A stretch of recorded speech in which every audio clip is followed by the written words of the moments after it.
Hello everyone. I wanted to make an instructional video for you guys because I keep on forgetting to record our sessions. So for your assignment as of Monday and today for ELA, you were to read an article about Tommy the robot. And this assignment is located in your Google Classroom. You would just click on classwork on the left-hand side here, click on ELA. And there you have the directions.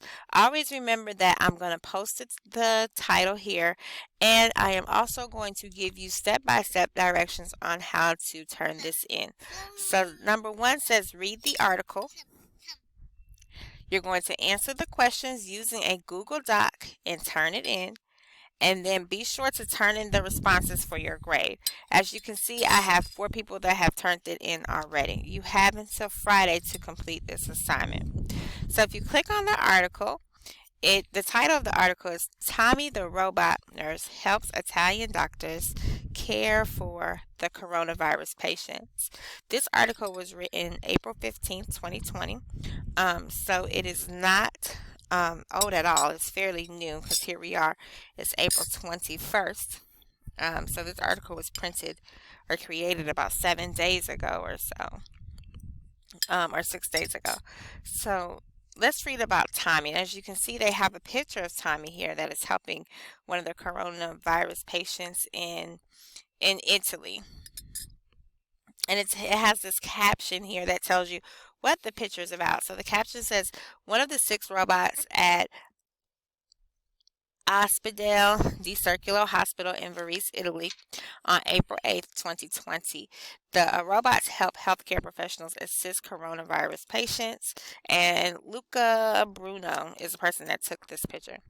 So let's read this article together, just like we did on the live session today. Sometimes doctors and nurses need help. At one hospital in Italy, they are getting help from Tommy, a robot nurse. Tommy is one of 6 robots helping doctors in Italy, nurses in Italy. They take care of coronavirus patients. The coronavirus is an illness like flu. It began in China. It has been spreading around the world since December 2019.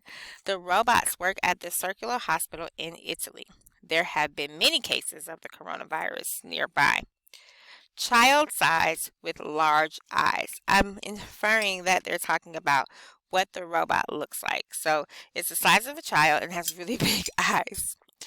The robots are the size of a child, so my inference was correct. They have large eyes that blink. They are wheeled into rooms and left by a patient's bed. That allows doctors to look after others who are in a more serious condition. So these robots are really a big help to the doctors in Italy.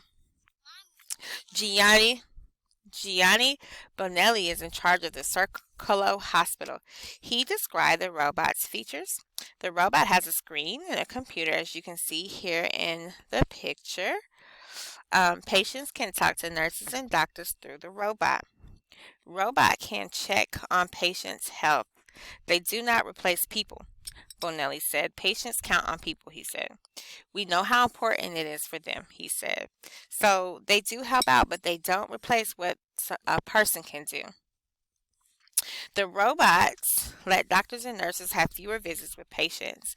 Fewer visits could make them less likely to get the coronavirus. The robots also do not need masks and gowns. That saves them for workers. Fighting the coronavirus is a big job, and that is why medical workers need help. Still, it takes a while for patients to see that robots are good. Francesco Dentali is a doctor at the hospital. He said you have to explain to the patient how a robot helps you. I would imagine that you have to explain it because some people may look at the robot like, what is that?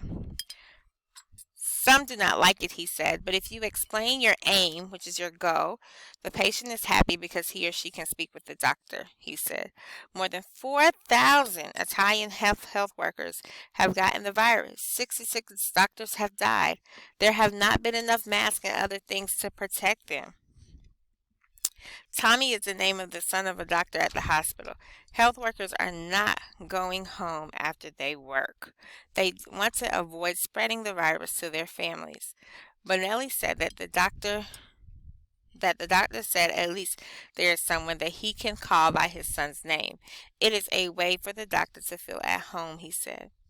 Tommy and the other robot nurses have one more advantage. That means they have one more thing that is good for them. They don't get tired. After a charge of batteries, they are back at work. So you have to answer questions 1 through 4. Make sure that you're looking, and when you're looking at the questions, look at where they're asking you to look. Like, for example, on question number 3, it says, what's the main idea of the introduction? And it tells you in parentheses, paragraphs 1 through 4.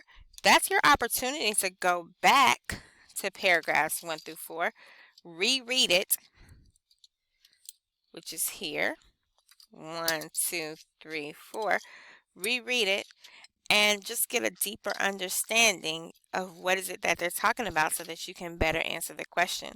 So what I tell you is what I've always told you, is to make sure that you read the questions first so you know what you're looking for in the article, which gives you a purpose to read. And then you better know how to take notes because you know what it is that they want you to know. All right. And again, if you need any help, I'm available between the hours of 9 and 2. For any questions, comments, or concerns. You can also message me anytime after 2 o'clock, but I may or may not respond just depending on what I'm doing at the moment. But between the hours of 9 and 2, you have me directly for you. All right, and I will post this video on Google Classroom.